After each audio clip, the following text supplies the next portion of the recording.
estos proyectos, comisionada del Instituto Nacional de Transparencia y Rendición de Cuentas de la Ciudad de México, que ahora está en una nueva etapa y que con mucho entusiasmo se han sumado a esta convocatoria.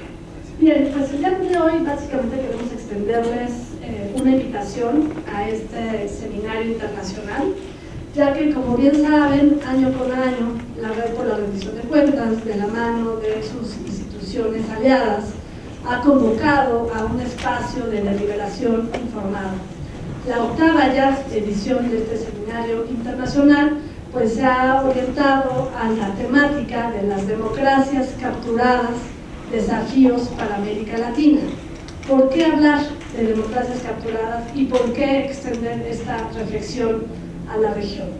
Bueno, pues primero porque América Latina pues comparte más que un idioma y que una historia. Creemos que su diversidad étnica, su riqueza, el orgullo de pertenencia, pues ha llevado a soñar con este espacio como un espacio de integración y como un espacio de unidad. Y desafortunadamente esto no se ha logrado. Sin embargo, pues es una región con un importante potencial transformador. El 17% de su población es una población joven y pues ha enfrentado intervenciones, dictaduras militares, represión, violencia e inseguridad. Esta región, que en la década de los 70 y 80 se enfrentó a un proceso largo y doloroso de transición hacia la democracia, pues hoy en día enfrenta problemáticas comunes. Una de ellas es la creciente y preocupante desafección hacia la democracia, reconocido como la mejor forma de gobierno. La ciudadanía en la región siente una especie de desafección, una especie de desilusión democrática, ya que al parecer este régimen no ha logrado enfrentar problemáticas como las ya citadas y en particular pues uno de los problemas públicos más importantes, que es el de la corrupción. Entonces, bueno, hemos presenciado y visto algunas cuestiones inquietantes, como por ejemplo el ceder la protección de la privacidad bajo el pretexto de un necesario mayor control gubernamental. Se ha abdicado a la calidad del debate público por darle crédito a los ataques, a los rumores, a las falsas noticias. Se ha cedido a la pluralidad de voces e ideas bajo el pretexto de la construcción de un proyecto político que responde a las supuestas necesidades de un pueblo imaginario. Y, en fin, este desapego pues sí nos preocupa porque constituye sin duda una grave amenaza a las libertades fundamentales. En los últimos 23 años, según el informe Latinobarómetro 2018, ha habido una caída a la aprobación de la democracia. Fuera de los casos de Uruguay, Chile y Costa Rica, donde todavía se mantienen ciertos niveles de aprecio y afección, hay escándalos de corrupción en la región, inclusive escándalos a escala internacional, pues que han contribuido a este deterioro. Entonces, bueno, creemos que la necesidad de enfrentar la corrupción desde sus raíces pues ha orientado una serie de reformas y cambios institucionales que sin duda han tenido algunos resultados. Concretamente, un mayor y mejor acceso y uso de la información pública, la necesidad y la conciencia de registrar los actos cotidianos de las administraciones, recomendaciones concretas para mejorar la gestión de lo público, desarrollo de esquemas de fiscalización que cada vez son más oportunos y no 14 meses después, como lo teníamos en México, así como mantenimiento de reglas que han posibilitado transiciones pacíficas y acceso al poder por parte de distintos grupos políticos. Ahora bien, también ha habido un reclamo por mayor participación ciudadana. Esto ha fomentado mecanismos de gobierno abierto, parlamento abierto, instancias de colaboración y co-creación institucional que han abierto canales de diálogo. Y aunque estos cambios han sido muy importantes, pues aún no hemos visto que la rendición de cuentas pues sea un ejercicio cotidiano. La rendición de cuentas, entendida como el conjunto de normas, instituciones y procesos que permiten acceso a la información, que permiten la justificación de las decisiones que nos afectan en lo público y sobre todo la responsabilidad de quienes toman estas decisiones, pues todavía se mantiene como una promesa. Entonces, bueno, nos preguntamos cómo vamos a avanzar hacia un ejercicio cotidiano de la rendición de cuentas. En este espacio, la Red por la Rendición de Cuentas, la comunidad de investigadores PIRC, ambos proyectos enclavados en el CIDE, pues se dijo desde sus inicios que lo que veíamos era una fragmentación de esfuerzos institucionales, sociales y políticos que nos daban como resultado un ejercicio de rendición de cuentas deficiente.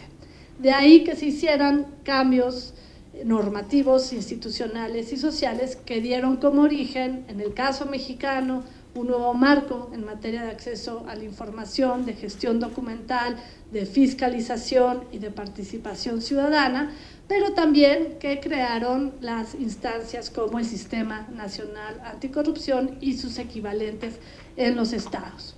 Al día de hoy hemos visto que esas instancias pues no han estado exentos de problemáticas como embates políticos e intentos de sabotaje deliberados por parte de actores que no quieren que se combata la corrupción y sin embargo la falta de tolerancia a este fenómeno por parte de los ciudadanos pues cada día es mayor y ha propiciado que en algunas entidades de la República ya se estén discutiendo las rutas de una política estatal anticorrupción alineada con el Plan Nacional de Desarrollo de esta administración y con el Plan Sectorial de Combate a la Corrupción y la Impunidad. Eso es una buena noticia.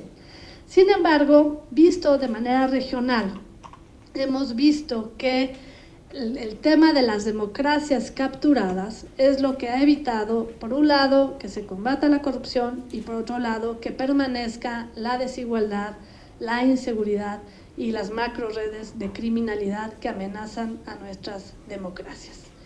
Entonces, algunos de los problemas más frecuentes que hemos visto en distintos países y que inspiran la estructura de este seminario, pues son los siguientes. En primer lugar, la idea según la cual, frente a la debilidad y la autonomía y las capacidades de las instancias de justicia, se requiere la intervención de organismos de carácter internacional o comisiones específicas para acompañar el combate a la corrupción y judicializar estos casos. Hemos visto mecanismos de cooperación como la Comisión Internacional de Combate a la Impunidad en Guatemala, la Misión de Apoyo contra la Corrupción y la Impunidad en Honduras, la Comisión contra la Impunidad en El Salvador y otras instancias similares cuyo desempeño sin duda es útil para develar las redes de corrupción, pero cuyo impacto en el largo plazo no se ha traducido en la autonomía del Poder Judicial y en las capacidades para la investigación. Por el contrario, continúan los desafíos como el fortalecimiento de las capacidades de los estados, la reforma al sistema de justicia, la promoción de la autonomía de los poderes públicos y el respeto a la soberanía nacional. El segundo punto que preocupa es el principio mediante el cual se piensa que la fiscalización debe estar orientada al castigo, a buscar cuáles son los desvíos o los desfalcos de la hacienda pública para perseguir individuos concretos. Creemos que los desfalcos efectivamente deben de ser investigados, pero la fiscalización es una herramienta muy potente que permite detectar dónde está el origen de las fallas en la adjudicación y ejecución de recursos públicos y que esta información debe de estar socializada lo más posible a la ciudadanía en general para aumentar las capacidades de exigencia del desempeño de los gobiernos. También el tercer punto es que se piense que la corrupción es un problema de individuos y de convicciones personales, ya que es un fenómeno complejo y cuando es estructural se involucran a redes de personas tanto del sector público como en el sector privado y requieren pues ser detectadas, comprendidas y desmanteladas. Por ello, la sanción individual es un distractor frente a la necesidad de atajar rutinas, vacíos legales que permiten estas actitudes y estas actividades, abuso y complicidades entre sector público y privado. Finalmente, un problema pendiente y todavía no lo suficientemente analizado y comprendido para tener propuestas eficientes es el de la corrupción político-electoral. Casos de corrupción internacional como Odebrecht han revelado cómo los esquemas de defraudación y la existencia de empresas fantasma funcionan como fuentes de financiamiento de la política. Este problema requiere encontrar nuevos esquemas de fiscalización, de prevención y de seguimiento del ejercicio del gasto que ejercen los partidos políticos, y más cuando se trata de un esquema de financiamiento predominantemente público, como es el caso mexicano. Hay dos visiones que nos parecen problemáticas en cómo enfrentar el problema, el fenómeno de la corrupción. La primera es de corte individualista y la segunda de carácter burocrático. El enfoque individualista entiende la corrupción, como ya lo habíamos dicho, como un problema de individuos malos, corruptos, con valores perniciosos. La segunda, la burocrática, entiende la corrupción como un problema de rutinas que se atiende cuando ya sucedió, un poco ya después del niño ahogado se quiere tapar el pozo.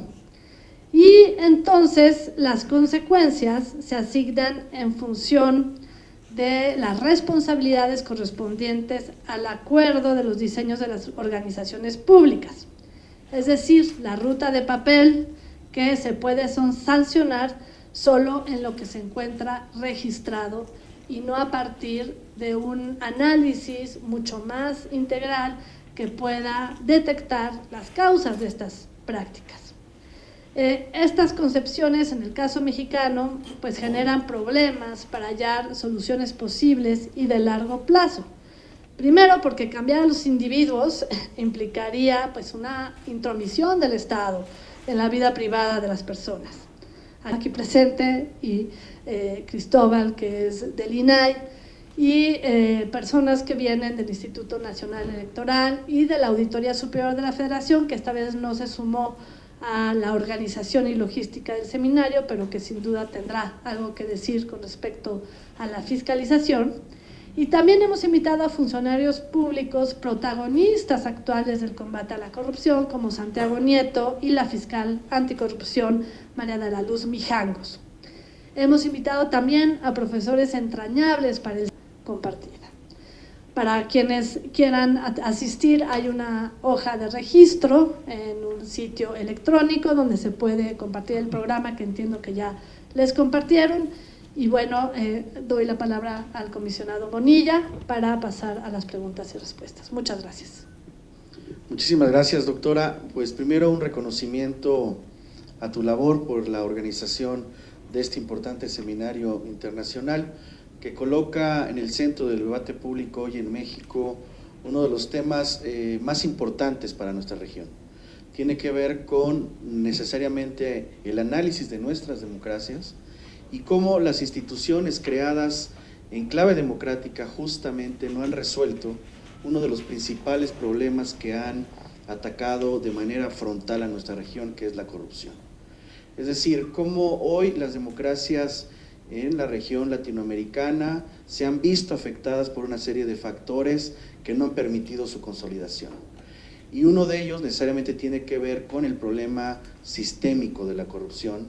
Naturalmente, otros que ha señalado tienen que ver con los problemas de inseguridad, por supuesto, los problemas de desigualdad y también con factores adicionales que de manera muy reciente se han venido, digamos, teniendo una creciente necesidad de diálogo y de discusión, como son los fenómenos incluso de migración. Hoy tenemos la oportunidad como instituciones del Estado mexicano de debatir junto con activistas sociales, con especialistas en la materia, con periodistas, con académicos y por supuesto con la sociedad civil, de la importancia que representa la consolidación de nuestra democracia y de nuestras democracias. Se dio en México ya un gran debate durante los últimos 40 años, en donde nos han llevado naturalmente las instituciones y el diseño constitucional mexicano a la creación, por supuesto, de un modelo democrático que ya ha garantizado, por supuesto, el ejercicio al voto y el respeto al mismo. Pero la democracia, como bien lo señalaste, no solamente atraviesa por consolidar la parte adjetiva o procedimental. La democracia también tiene que ver con su consolidación sustantiva y con la transversalidad que implica un análisis en el centro del debate de la importancia de la rendición de cuentas y, por supuesto, de la transparencia. Así, las instituciones en clave democrática, junto con la academia, con la sociedad civil, se fortalece. Es decir, hoy ya vemos un gran abanico de posibilidades en la discusión, en donde ya no solamente discutimos los temas estrictamente electorales que nos permitan garantizar ciertos parámetros de nuestra democracia, sino cómo vamos a lograr que esa democracia se convierta en una democracia sustantiva que ahora sí resuelva problemas tan contundentes para el Estado mexicano y para toda nuestra región, como son la corrupción, la desigualdad, la pobreza, la inseguridad, fenómenos como la migración, y qué tenemos nosotros que hacer en una relación bidireccional y transversal con la sociedad para atender estos fenómenos.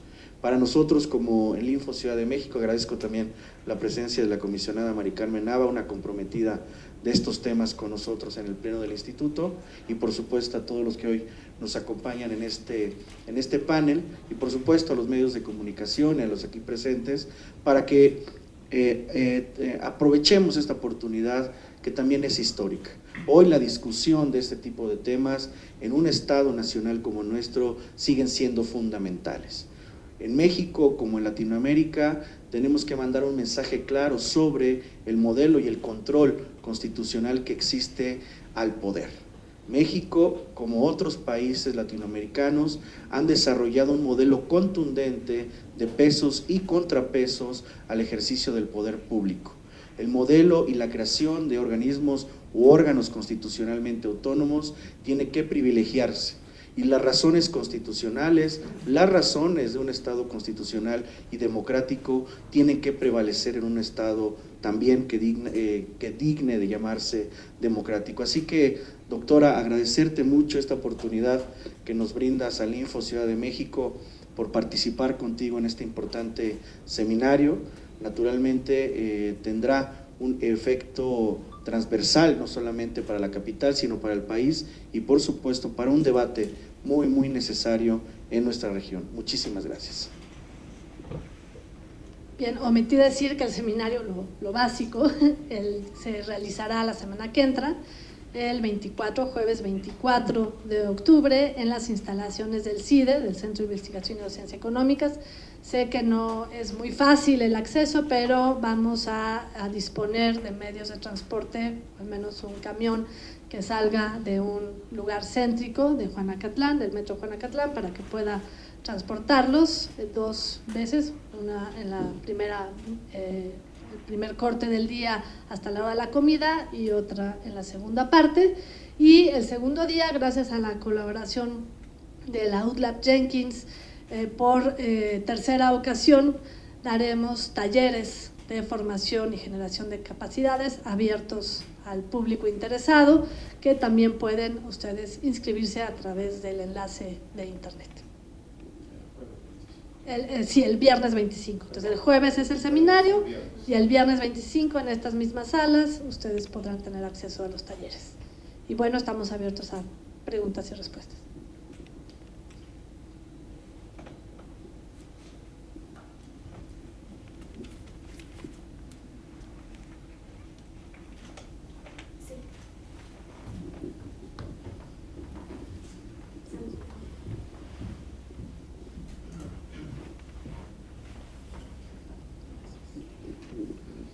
Muy buenos días. Mi pregunta es sobre el comentario que hizo el licenciado Bonilla hace un momento sobre el control al poder. Yo le quisiera preguntar si nos puede hacer un un análisis sobre lo que sucede ahorita con la actual administración. Si hay un control preciso del poder, si un poder no se está anteponiendo ante otro. Vemos a un presidente muy activo, y estas rendiciones de cuenta que da todos los días parece más propaganda que comparecencia ante los ciudadanos. Y por el otro lado, a la red, me gustaría conocer cuál es su opinión sobre estos señalamientos que se han hecho contra el líder petrolero que ya renunció a su puesto después de muchos años. Si esto responde a que su rendición de cuenta a nivel de sindicato está funcionando en el país, o es un cambio verdadero como lo andan pregonando en la administración actual. Muchísimas gracias.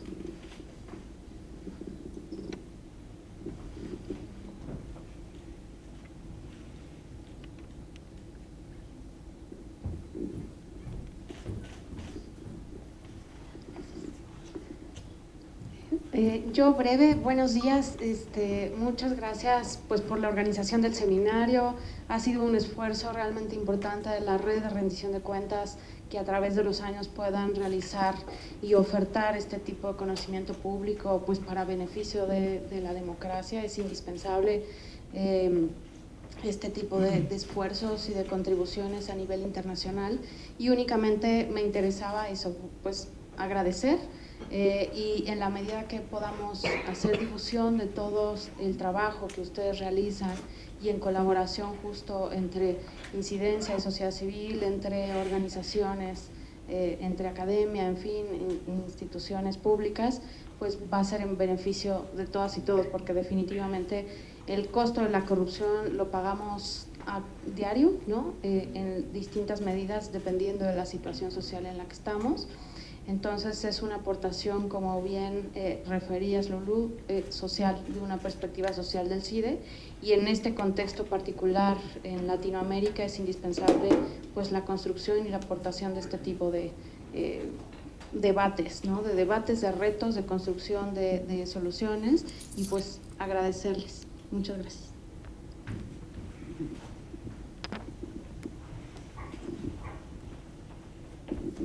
Una pregunta. Sí, sé que traemos un problema ya de antaño, mucho tiempo, traemos un problema de corrupción, pero hoy yo creo que ya esto se está pasando y está invadiendo otros niveles y otras situaciones. La violencia de hace 20 años era mínima, hoy día ya también creo que complementa, o que se está jugando mucho con una democracia. Debe de estar muy conectada en buena medida. ¿Ustedes qué piensan ante esto? ¿Qué actitudes tomarían?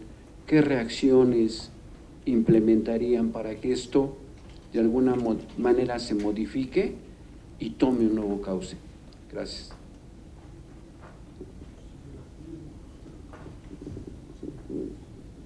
Sí, yo quisiera preguntar si tienen previsto procedimientos por canales legislativos que también discuten y debaten sobre el tema de la corrupción y de toda esta clase de cuestiones, ¿no? Sí.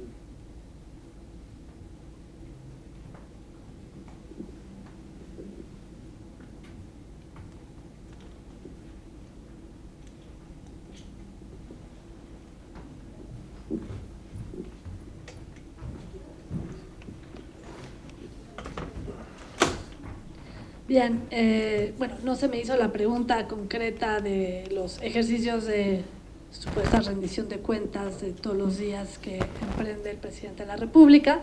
Sin embargo, hemos discutido y sí tenemos una posición al respecto. A ver, a mí me parece positivo que el Ejecutivo quiera tener un acercamiento tanto con los medios de comunicación como la ciudadanía. Sin embargo, esto de ninguna manera sustituye el derecho de acceso a la información y el acceso a información de calidad. Creo que son dos cosas distintas. Y la ciudadanía, sobre todo en México, ha tardado muchos años en conquistar el derecho a saber y tenemos que seguir ejerciéndolo y conociéndolo. Entonces, creo que puede ser visto como algo contradictorio a veces cuando no coinciden las cifras, cuando no coincide la información, pero complementario finalmente. Una cosa no sustituye a la otra. En cuanto al caso del sindicato y de Romero Deschamps, bueno, creo que la inclusión de los sindicatos como sujetos obligados de transparencia fue un paso muy importante para que empezaran a brindar información, pues no solo a la ciudadanía en general, sino también a sus propios afiliados. Y creo que estamos en un momento interesante para el sindicalismo, en donde ojalá y se transite a una verdadera democratización de la toma de decisiones, pero también a un verdadero ejercicio de rendición de cuentas, en donde se conozca cómo se ejercen los recursos, a dónde se aplican, por qué se aplican y cuáles son las responsabilidades. Eso todavía no lo tenemos en muchos sindicatos y sin embargo hay nuevos sindicatos que se están creando. En el propio caso del CIDE ya tenemos un nuevo sindicato académico que une sus esfuerzos al sindicato administrativo que ya existía, y estamos avanzando en esta cultura y tendremos que ser un modelo también de transparencia y de rendición de cuentas. En cuanto a los canales legislativos, le dejo la respuesta al maestro Jaime, porque sí hemos participado en donde se nos ha invitado a procesos de Parlamento abierto, pero él les dirá, y también le dejo la respuesta de la violencia. Bueno, yo, si me permiten hacer dos comentarios iniciales en relación con lo que ya mencionaba la doctora Morales. En primer lugar, conviene que tengamos en cuenta que el concepto de la rendición de cuentas abarca diferentes aspectos de los procesos administrativos. Desde luego que es transparencia en un punto, es ejercicio del derecho de acceso a la información, pero no nada más es eso. La rendición de cuentas implica explicar, justificar y dar sustento a las decisiones públicas. Si eso no se hace y además no viene aparejado con acceso a la información, con información clara sobre las decisiones que se toman, pues entonces no es rendición de cuentas. Eso por un lado. Por otro, también conviene, en relación con una de las preguntas, que tengamos claridad acerca de que el diseño que se ha dado a las instituciones encargadas o vinculadas con el Sistema Nacional Anticorrupción en nuestro país tiene la ventaja de establecer un espacio de coordinación para que cada institución haga lo que le corresponde y de esa manera contribuya a el combate a la corrupción. Considerar, por ejemplo, que es misión de los institutos de transparencia combatir la corrupción, pues es un despropósito, francamente. La misión de los institutos de transparencia es, en efecto, garantizar el derecho de acceso a la información y ser rectores de la política de transparencia. Eso contribuye al combate a la corrupción, desde luego, pero no es su misión sustantiva, porque la misión esencial de esas instituciones es otra. Y respecto de las dos preguntas que faltaron, pues en relación con los ejercicios de articulación legislativa, obviamente la Red por la Rendición de Cuentas tiene, como todos ustedes saben, una trayectoria muy loable en esa materia, con diferentes ejercicios de Parlamento abierto para impulsar la creación coordinada y colaborativa de las legislaciones que hoy nos rigen en materia de transparencia, de fiscalización y de combate a la corrupción también en el país. Ahora bien, respecto de modificaciones legales que tendrían que estar vinculadas, por ejemplo, con la legislación que tenemos ahora sobre el combate a la corrupción, lo hemos discutido ya mucho en diferentes foros, y la realidad es que no es posible de momento todavía plantear modificaciones a esa estructura legal, siempre que tengamos en cuenta que los sistemas anticorrupción todavía no funcionan a plenitud. Es decir, no podemos proponer que se modifique lo que todavía ni siquiera sabemos si sirve en la práctica, porque no hemos terminado de ver la práctica. A lo mejor, eventualmente encontramos espacios para modificaciones, eso desde luego que será posible, pero de momento todavía no es una asignatura a la que podamos atender. Y respecto al tema de la violencia en particular, hay que tener en cuenta efectivamente que los problemas vinculados con la violencia se han ido recrudeciendo en nuestro país, pero que precisamente la información a la que hemos tenido acceso desde el ámbito académico y en general desde la ciudadanía respecto del tema de la seguridad nos permite o nos ha permitido clarificar algunas dudas relacionadas con esto, y lo mencionaban en la pregunta, hace 20 años, yo diría probablemente hace menos de 20 años, es decir, si hablamos quizá de 15, incluso de 12 años, tenemos claridad con las cifras oficiales al respecto de que no era el problema de la magnitud de la que lo tenemos ahora. Entonces, en el proceso de los dos momentos, el que tenemos grave en este punto y a lo mejor el de hace 15 años, pues lo que nos queda claro es que ha venido habiendo una serie de decisiones de política pública que probablemente por no estar suficientemente justificadas y sustentadas han tenido resultados graves, afectando por supuesto la vida de las personas. Muchísimas gracias. Esta es una pregunta muy interesante porque este foro nos va a permitir justamente en perspectiva regional identificar cuáles han sido las instituciones desarrolladas para ejercer el control al poder. Y cuando me refiero al control al poder es en la vía social y política naturalmente, pero México tiene una fortaleza fundamental que es su Constitución. La Constitución y sus leyes reglamentarias han descrito con toda claridad cuál es el ejercicio al poder en nuestro país. Como lo señalé en mi intervención, México tiene un proceso de consolidación democrática. Las instituciones creadas en esa clave, en la clave democrática, intentaban primero establecer un piso muy claro, tanto para instituciones como para sociedad, de vinculación directa en un régimen democrático de pluralidad y de alternancia política. Me parece que eso ya lo logramos en la democracia instrumental, pero llevamos muy poco tiempo. Nuestra democracia, como la conocemos hoy en día, es una democracia que tuvo origen con todas sus fortalezas a partir de la primera gran alternancia política en el año 2000 en nuestro país. Por tanto, las instituciones que se crean a partir de este momento en nuestro país tienen como intención su consolidación, y como bien señalaron aquí, uno de los ejes fundamentales para la consolidación democrática y el control al poder como lo conocemos es el ejercicio de la transparencia y la rendición de cuentas. Debo dar cuenta también de un tema: el régimen presidencial que tenemos hoy en México no es un régimen nuevo. El modelo que tenemos hoy en nuestro país de la organización del poder es un modelo que se creó en la época postrevolucionaria y que tiene una permanencia a lo largo de todos estos años en nuestro país. Es decir, el régimen que encontramos en donde el Ejecutivo tiene una fortaleza pareciera superior frente al Judicial y al Legislativo es un modelo que se ha venido reformando a lo largo de los años después del 17. La importancia de la creación de instituciones constitucionalmente autónomas también tiene una significación muy importante hoy en día en nuestra democracia. Ahí está el INE, encargado de los procesos electorales, está el INAI y los institutos como el nuestro encargados de la transparencia y la rendición de cuentas, está en México el Banco de México, por supuesto, que administra los temas financieros y de moneda en nuestro país. Es decir, hoy la base constitucional en vía de control también tiene garantías que nos permite facilitar un ejercicio de control al poder.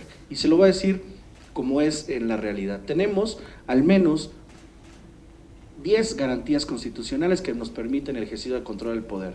Y eso me parece que nosotros y que estos foros ponen en el centro de la atención a la gente. Y hay que saberlo comunicar.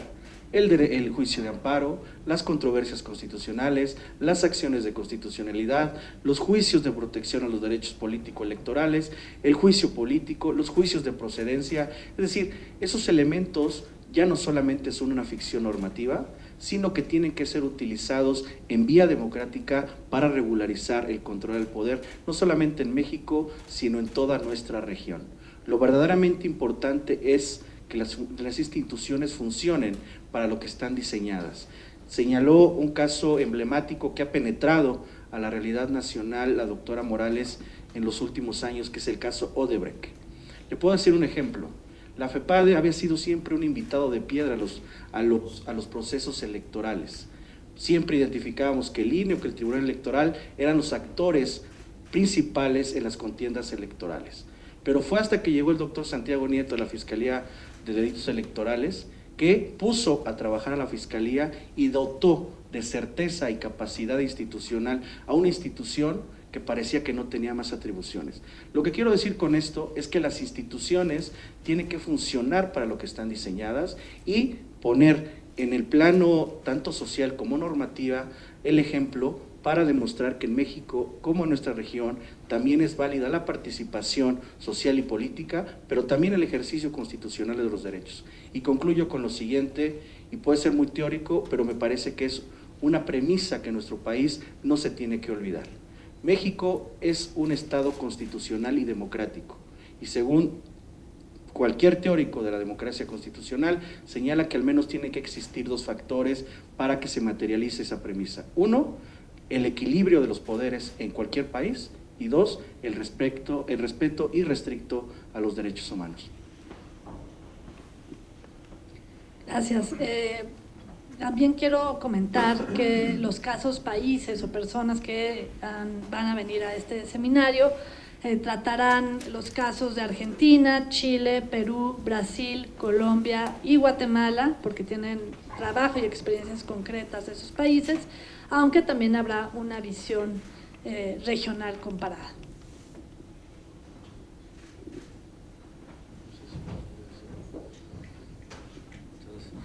Buenos días. Bueno, por parte del Instituto Nacional de Transparencia, Acceso a la Información y Protección de Datos Personales, el INAI, como cada año nos hemos sumado a los esfuerzos como integrantes, además de la Red por la Rendición de Cuentas, ahora coordinada por la doctora Lourdes Morales, y como ustedes saben, en cada seminario, en su programa, por parte de los ponentes, de los participantes, se trata de poner el dedo en la llaga respecto a lo que está pasando en los temas de interés que tienen que ver con la rendición de cuentas y el combate a la corrupción. Y obviamente el interés especial en nuestro país, pero también tomando experiencias de carácter internacional, en este caso de América Latina, que precisamente coadyuven digamos, a mejorar la forma en que y las instituciones y la organización del combate a la corrupción en México, lo cual, como todos sabemos, está aún en proceso a partir, digamos, del funcionamiento de los sistemas nacionales anticorrupción, tanto el nacional como a nivel local. Entonces es invitar a todos los interesados a conocer desde la perspectiva académica, desde la perspectiva de especialistas de otros países, desde la perspectiva de los actores actuales, los funcionarios públicos que finalmente están coordinando, dirigiendo las instituciones que están enfocados o como aliados para el combate a la corrupción. Y decir que bueno, finalmente, como ya se ha comentado y como todos ustedes lo saben, finalmente por parte del INAI, como órgano garante nacional de la transparencia y el acceso a la información, pues es pieza fundamental el acceder a la información pública para conocer, digamos, lo que está sucediendo, que eso finalmente ha permitido identificar los casos de corrupción que ya se conocen y las problemáticas que se siguen viviendo en este respecto. Muchísimas gracias y reiterar la invitación a este importante seminario que se realizaría el 24 de octubre en las instalaciones del CIDE y los talleres se realizarían el día 25 en las instalaciones de UDLAP. Muchísimas gracias. Muchas gracias. Yo omití, perdón doctora, solamente concluir, omití decir que tenemos hoy en México una oportunidad histórica. También el modelo institucional y democrático que nos hemos dado nos ha permitido ir desarrollando sistemas de control también. Al menos hoy existen 4 y tienen que ser muy eficientes y tienen que funcionar. El primero, el Sistema Nacional de Fiscalización, una herramienta de control importantísima al dinero público. El segundo, el Sistema Nacional de Transparencia, que se vincula directamente con la rendición de cuentas y el combate a la corrupción, y de manera específica el Sistema Nacional Anticorrupción, que articula a instituciones y sociedad civil en materia de control, de vigilancia, de fiscalización, de imposición de sanciones penales, para que juntos redimensionemos nuestra democracia y podamos hacerla viable. Y el cuarto, el Sistema Nacional de Archivos. Estos 4 sistemas nos van a permitir a los mexicanos de funcionar efectivamente, tener un tránsito más eficiente a una democracia que lo está exigiendo desde las calles.